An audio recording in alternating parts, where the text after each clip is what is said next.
Alright. I got this, you see that? This ring here. The gas station. Pretty cheap. I think it's kind of cool. Kind of looks like a Metro character, maybe. The gas mask there. What do you guys think? Alright, moving on. Witcher 3, here we go. So,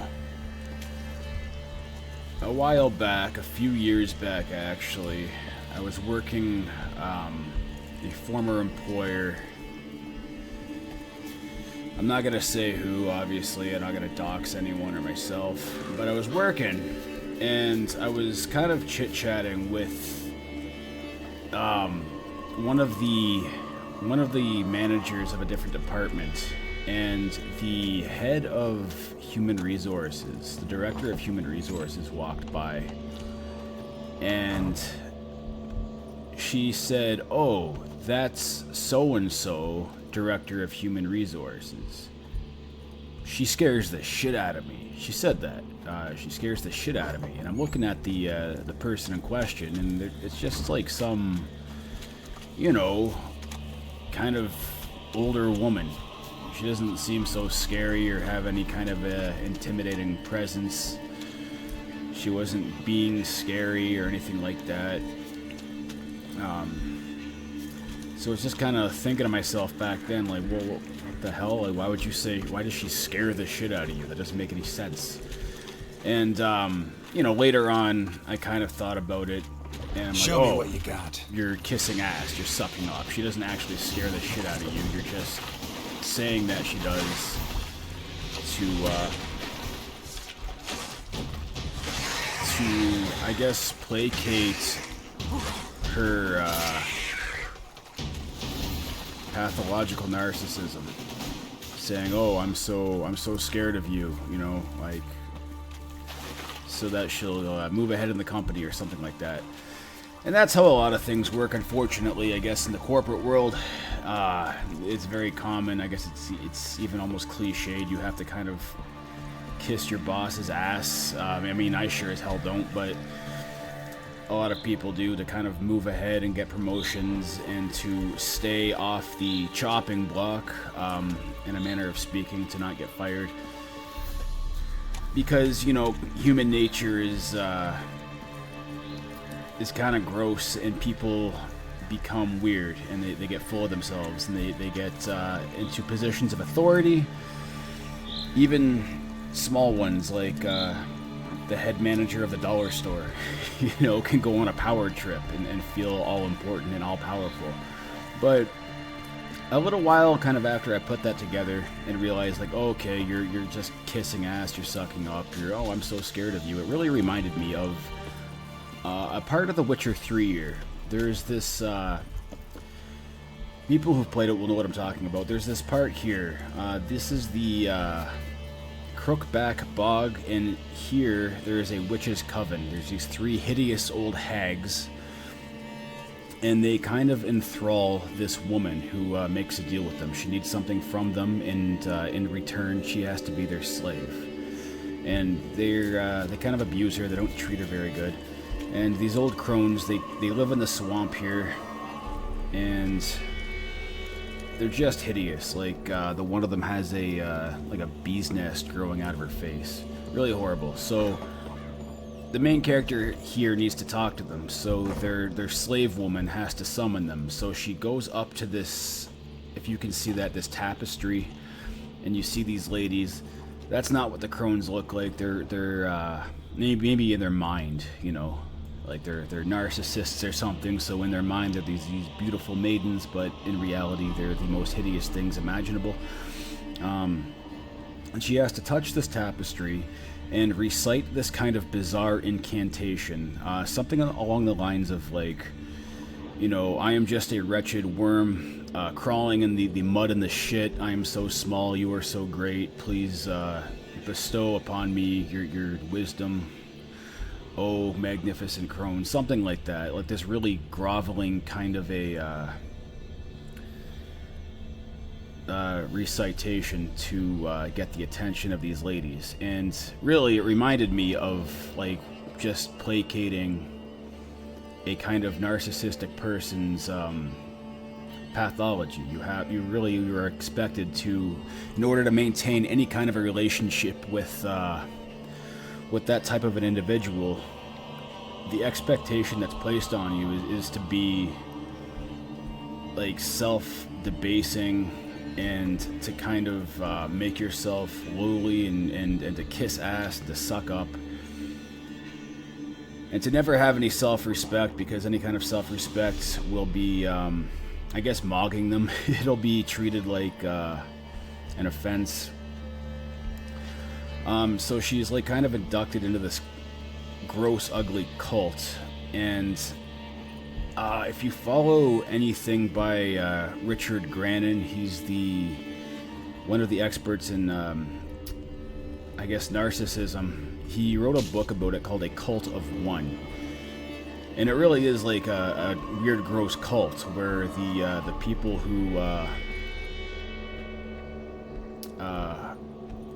unfortunately maintain a relationship with a narcissistic person over a long enough timeline, they become like they gotta like walk on eggshells and that kind of thing, and kiss the other person's ass, or at the very least not like do anything to set them off. And it reminded me of this like gross, ugly, like matriarchal witches' coven, where they are really nasty and abusive to this poor, kind of brain-slaved woman, right? And here's this rock here. So they make a guy cut off his own ear, and they put it on that rock. It's really gross stuff, really hideous. It kind of reminds me of, there's a movie in 2011 called The Woman, and it's about this like psychomaniac guy who sees this primitive, like almost cave woman type thing in the wilderness. She's like eating a dog when he sees her, and she's unwashed, and she's just kind of like covered in filth and stuff, and she's really primitive and primal, and he kidnaps her. And I'm not gonna go over the whole movie, but some stuff happens, and at the end there's this like hobbling creature that was locked in the shed for a long time. It's a different lady that was abused for a really long time and kind of reduced to this hideous ghoul-like condition, and she has to like prostrate herself before the main character there, the woman, and lick her finger in this weird like symbolic gesture to show subservience and submissiveness. And it kind of reminded me of this type of thing, this like groveling to ugliness and hideousness. And unfortunately, and it's a damn shame that I saw something at work that was heavily reminiscent of that. Okie dokie. Look at that sunset. Beautiful. This game has like the best setting. One of the best that I've ever seen in terms of just prettiness overall. Changing topics. We're gonna go somewhere else now. We're gonna go to a nicer place.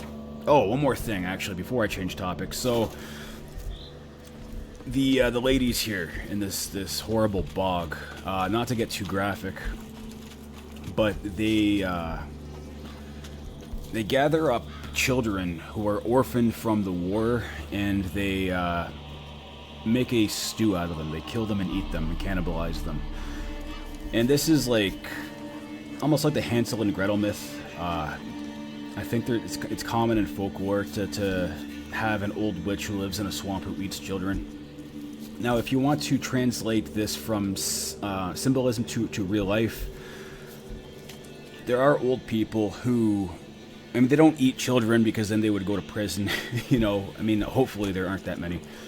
I know there's messed up stuff in the world, but it's a certain symbolic type of person, an old woman who doesn't eat children, but she devours youth. She hates young people, and when she sees the aspects of youth, she seeks to destroy it through berating, nagging, verbal abuse. You know, the aspects of youth being health, energy, playfulness, carefreeness, you know, vitality, maybe silliness, maybe even like arrogance or something like that. Like, so when this old kind of crone sees these youthful characteristics, she's filled with this kind of ugly spite and vitriol, and seeks to destroy and devour these aspects that are embodied in other people.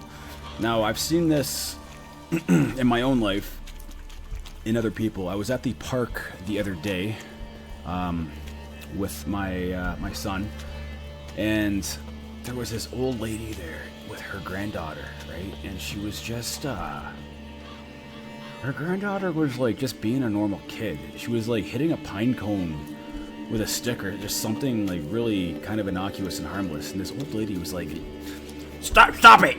I said stop it! No! If you do that again, we're going home. You'll never see the park again all summer.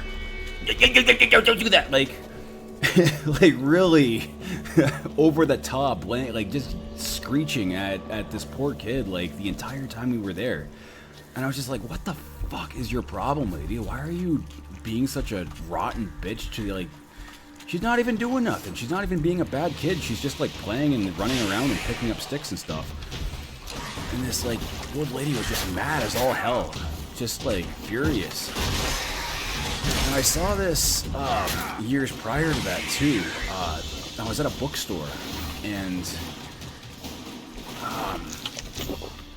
this old lady was ahead of me with her two grandsons, and she was doing the same thing, just kind of like yelling at them for not even doing anything. And the one kid, right, here's the counter, and he's kind of like leaning up on the counter and peeking over it.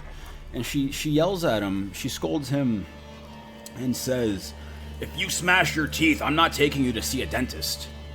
Like, what the fuck do you mean if he smashes his teeth, you're not taking him to a dentist? Like, you crazy old bag, you have to.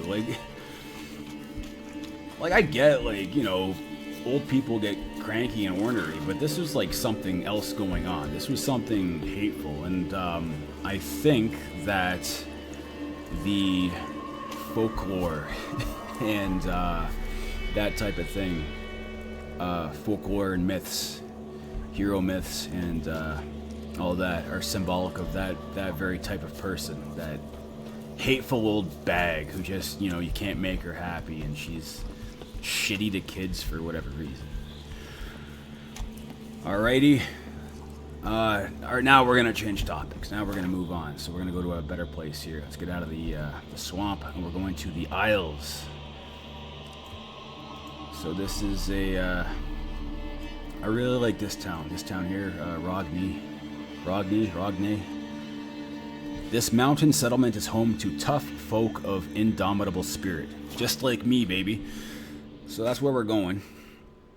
And this whole part of the game here, Skellige, is about the Norse Gaels, which is a kind of fusion between the Gaelic and the like the Vikings, like when the Vikings went to Scotland and Ireland, and they kind of had a fusion between the two cultures.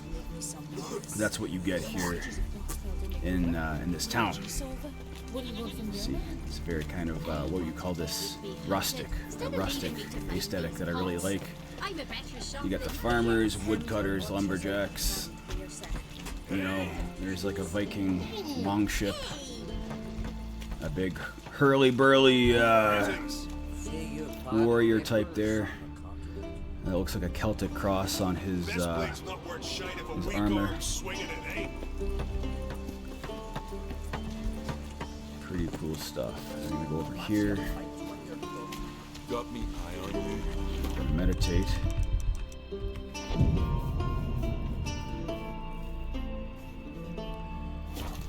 I wasn't planning on including this in the video. I went to a meditational course when I was like really young. I wouldn't really do that again in my older years because I don't.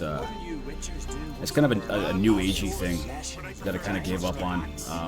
when I kind of saw through it, I guess, or felt like it was kind of bullshit. But I went to it's called Vipassana meditation, and it's not like Buddhist or anything, but the point is when you sit down cross-legged and close your eyes, and you're supposed to breathe through your nose, and you're supposed to focus your mental attention on just your breathing.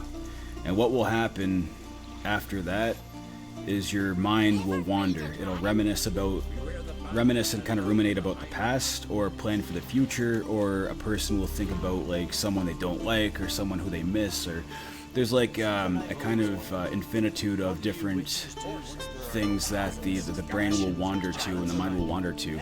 And whenever you feel that happening or see that happening, you're supposed to take your perception and your attention and just bring it back to your breathing.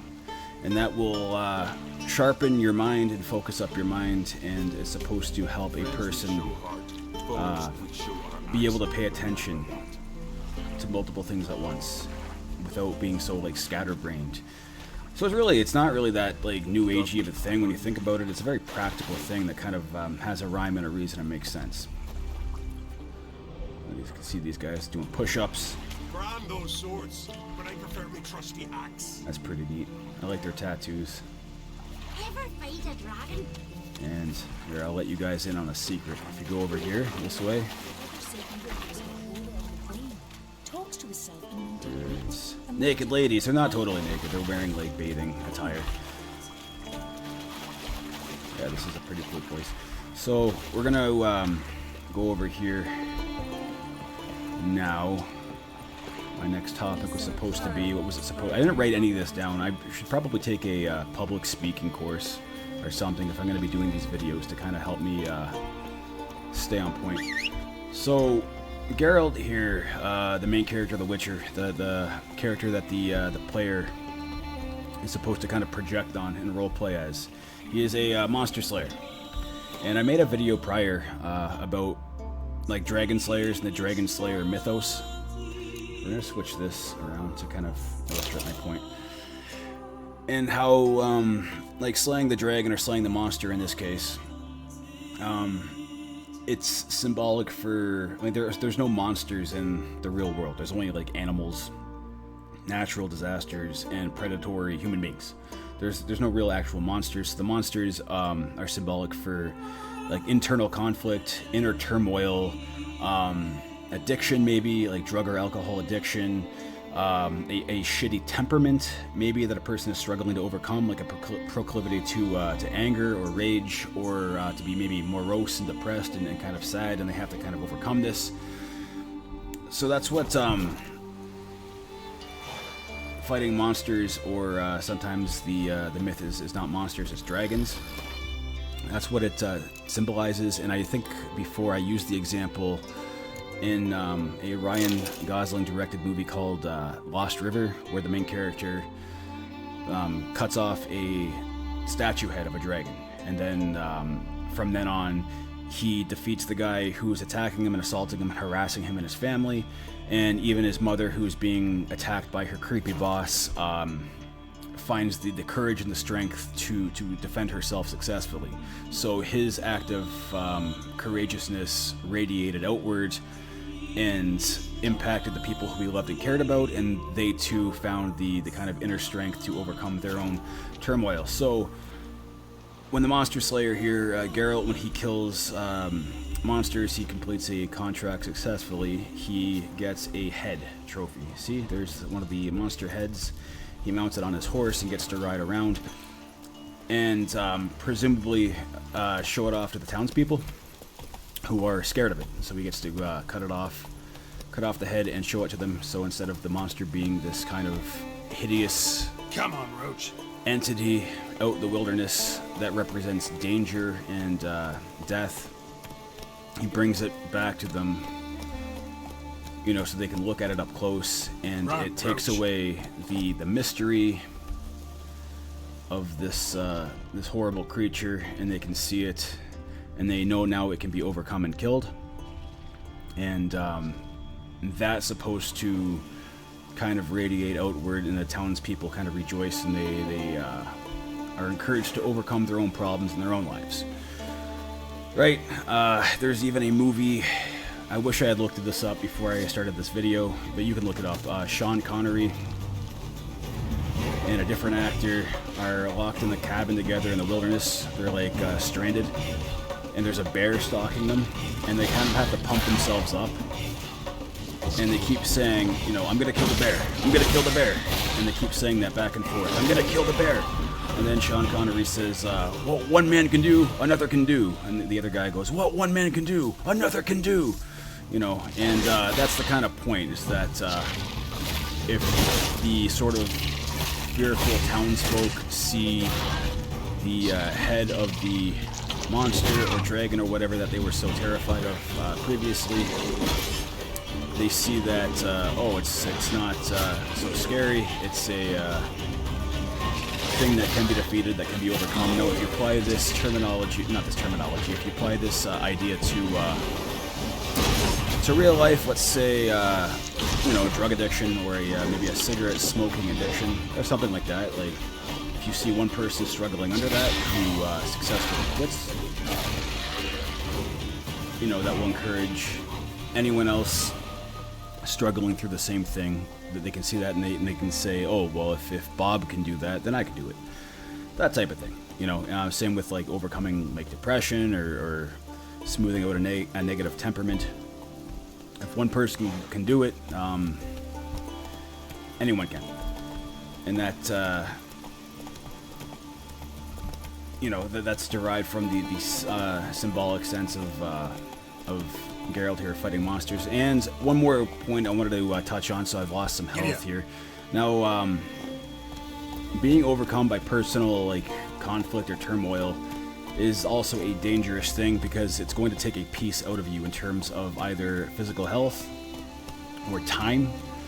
So if a person is struggling with just like, I don't know, like a shitty upbringing, and then that kind of messed them up and left a really nasty, well, why the hell am I lagging so hard?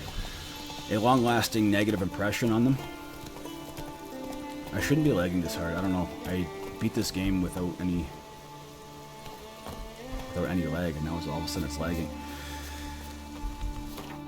So that's going to take up a huge chunk of their life, of just being kind of struggling to overcome it. And that's like, let's say it takes between the ages of I don't know, 20 to 27. That's like they're almost their entire 20s walking around being under this kind of imprint of negativity.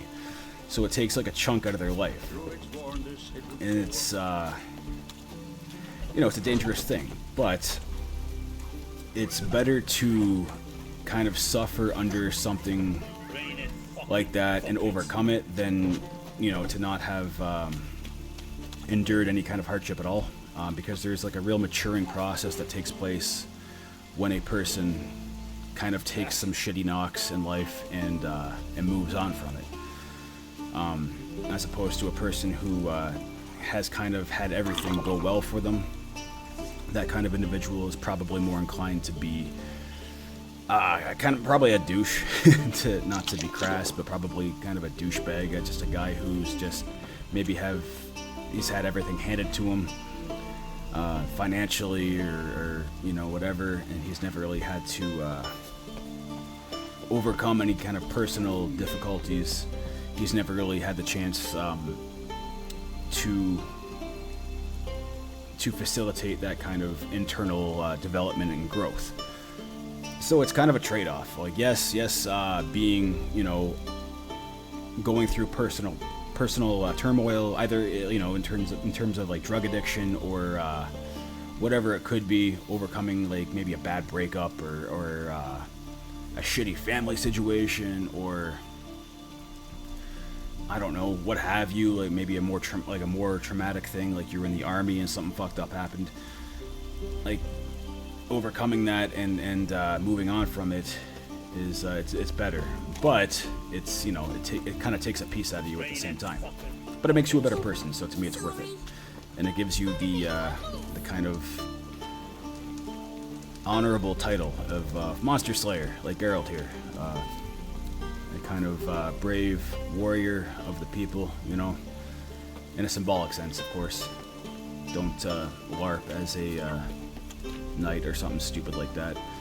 Get real, stay real, you know. And I guess that's all I have to say about that. I'll figure out why I was lagging so hard out in the wilderness. One last point I want to touch on. I'm gonna go somewhere else for this too. Gonna be puzzles.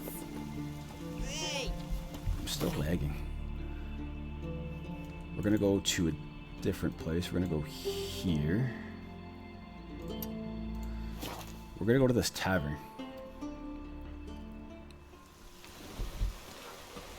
They're building ships because they're in the middle of a war. And these are kind of Viking dudes who do lots of raiding and pillaging. It's a warrior culture.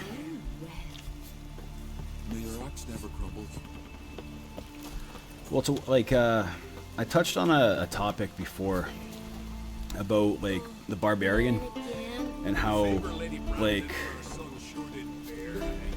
the barbarian class in like D&D or any kind of fantasy game is like I think a nod to the historical events of a peasant farmer uprising and how farmers had this kind of superhuman strength, and whenever there was an uprising they would just kind of annihilate the infantry, which makes sense because the infantry rely on strength of numbers, and they're probably outfitted in terms of weapons and armor as cheaply as possible and as quickly as possible. You know, the basic infantry aren't going to be taught sword fighting or like dueling or anything like that, because that's saved for the aristocracy and the knight class and the rich people.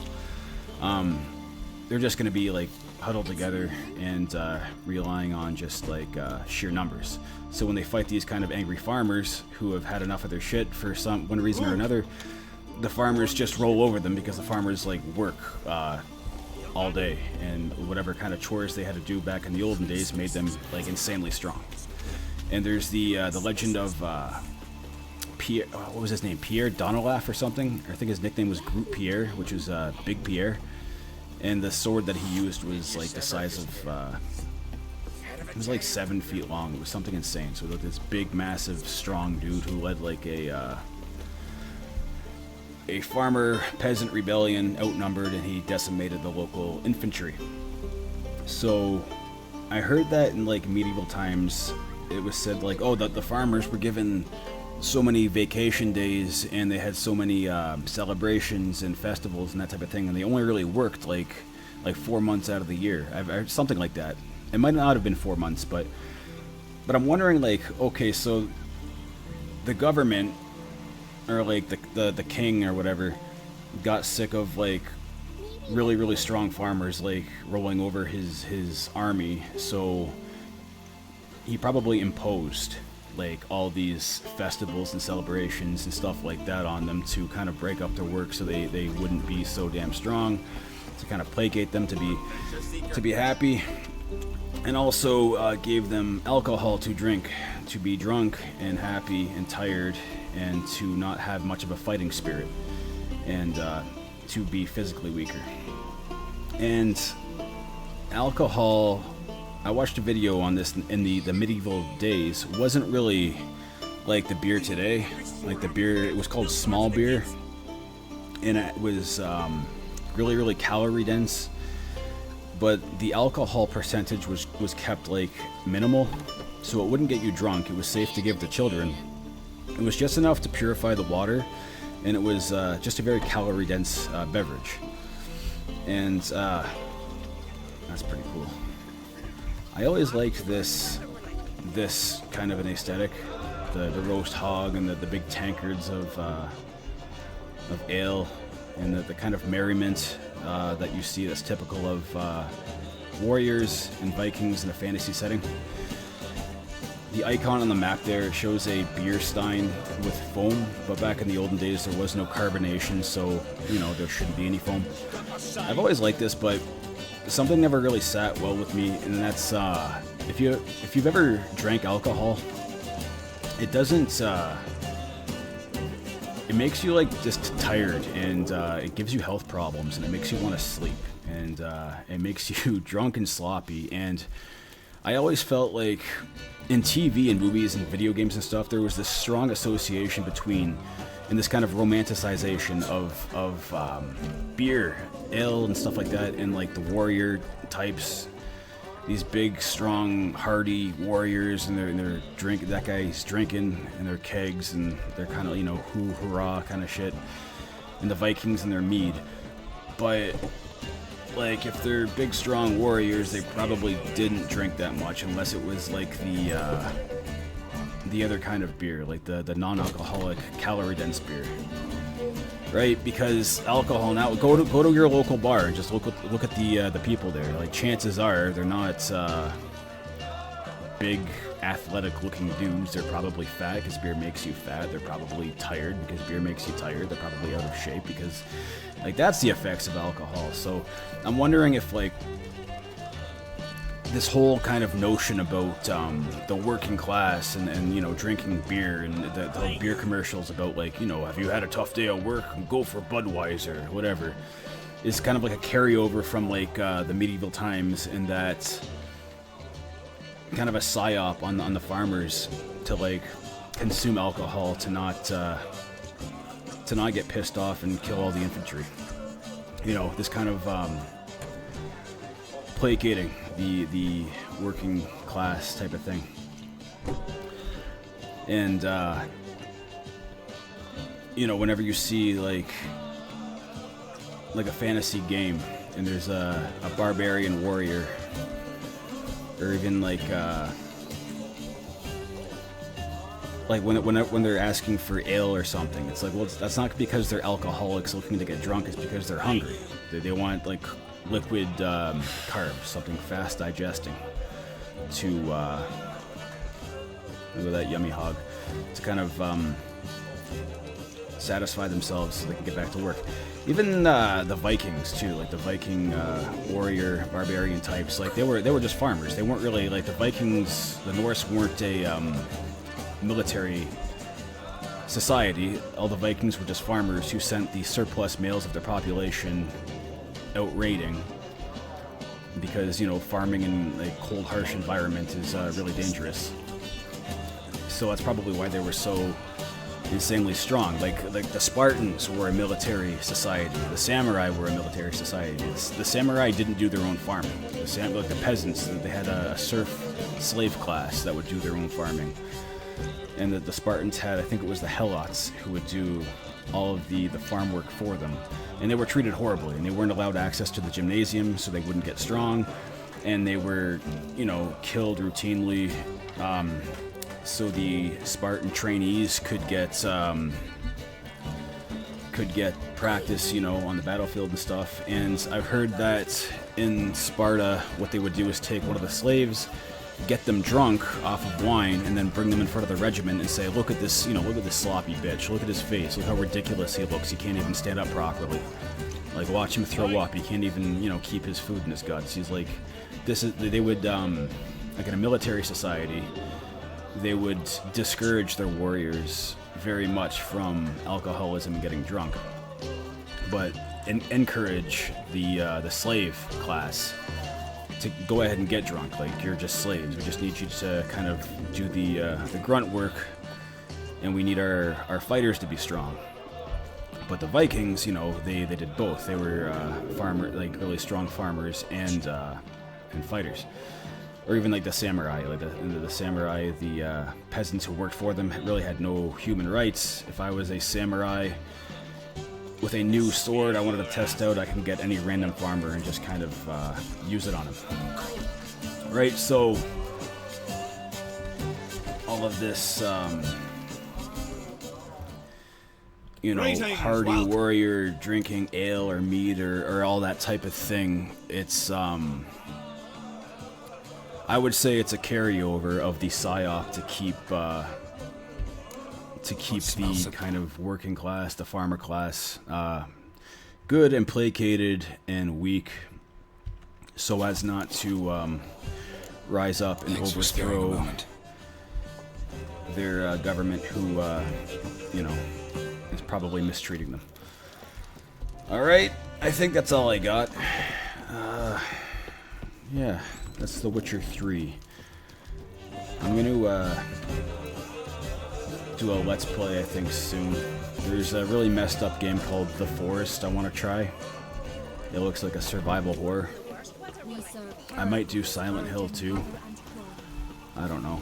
Let me know in the comments if there's a particular game you'd like me to play. Or, you know, if there's a topic you'd like to discuss, or if you think that I'm wrong or right or whatever, just leave it in the comment section. Look at the fish. I like all the food kind of aesthetic in this game. Honestly, it makes me hungry sometimes looking at it. Alright guys, I'll catch you next time.